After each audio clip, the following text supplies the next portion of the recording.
All right, welcome back. We are discussing the big developments at the SCO Summit and key takeaways and impact on the region. Let me go across to Ash Jain of Atlantic Council. Ash Jain, we saw several key bilaterals on the sidelines of this meeting. How would you read the meeting between Prime Minister Modi and President Putin? Well, clearly this was Russia's attempt, Putin's attempt to show the world that Russia is not isolated.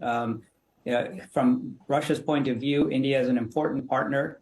It is important for Putin to show that he has maintained global relations with important and powerful countries around the world, despite the Western sanctions and the efforts to isolate him for the war in Ukraine. And Modi, from his perspective, sees the need to continue to engage with Russia, primarily because Russia provides a cheap source of oil and energy supplies.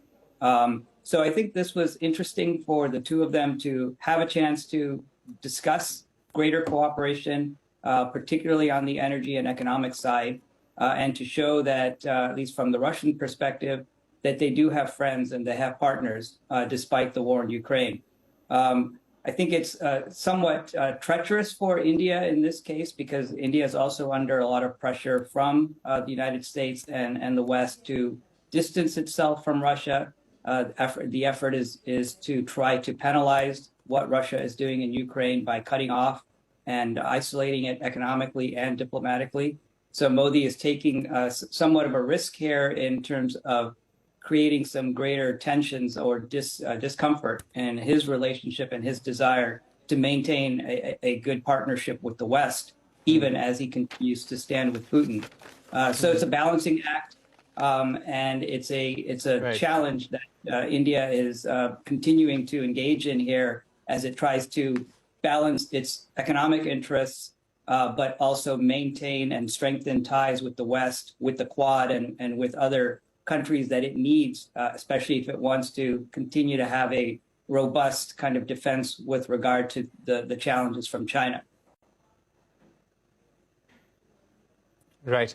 Ambassador KC Singh, coming to Iran, we saw the Prime Minister having a bilateral with the President of Iran. There was a bilateral between Russia and Iran as well on the sidelines of this meeting. President Putin welcomed President Raisi into the SCO as well. So how do you see Iran's presence here at the SCO, the key conversation, the takeaways from the meetings?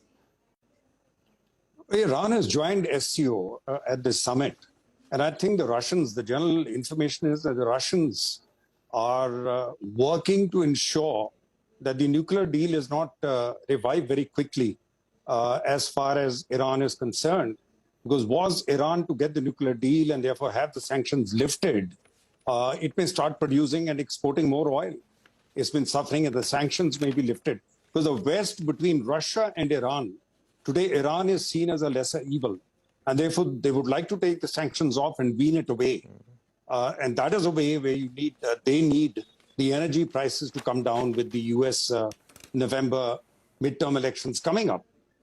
Russian attempt would be to encourage Iran not to go down that path and remain with them. Iranians, as usual, will play both sides or multiple sides.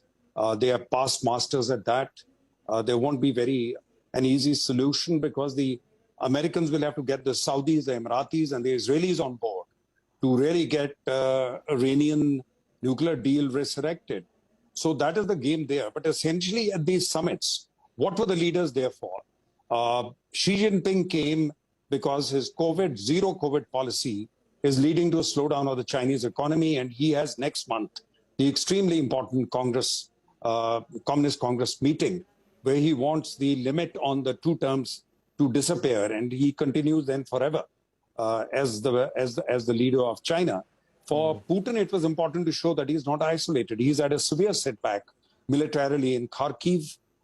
His military is under pressure, and was he to lose Kherson, where now the pressure is building up, you may see internal changes in Russia, and that is a danger in engaging Russia at the cost of even offending the West. If tomorrow Putin doesn't stay, then all the investment you are making would not be worthwhile.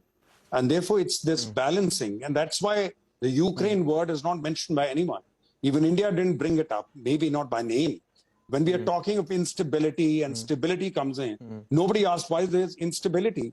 Because the Chinese are assertive in South China Sea and they want to invade Taiwan or threatening to. And the Russians started the Ukraine war, which is what has caused the global inflation, which has caused energy prices to go up, and the food crisis, because the wheat produced by Ukraine was stuck there for many months. Nobody is asking that question. That the very guys who are now saying that we are looking for stability are the ones who are causing instability. And India is now sitting at the same table with them.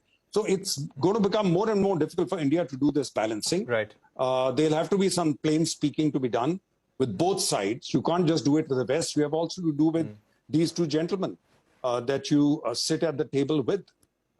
So therefore, it's a balancing game, but which will get more complex, has already got complex, and may get more complex as we go forward. Okay, we've run out of time, but Brahma Chellaney, Ambassador KC Singh, Ash Jain, thank you very much for joining us here on Global Eye, giving us your view on the big highlights of the SCO Summit. Thanks for watching. Goodbye.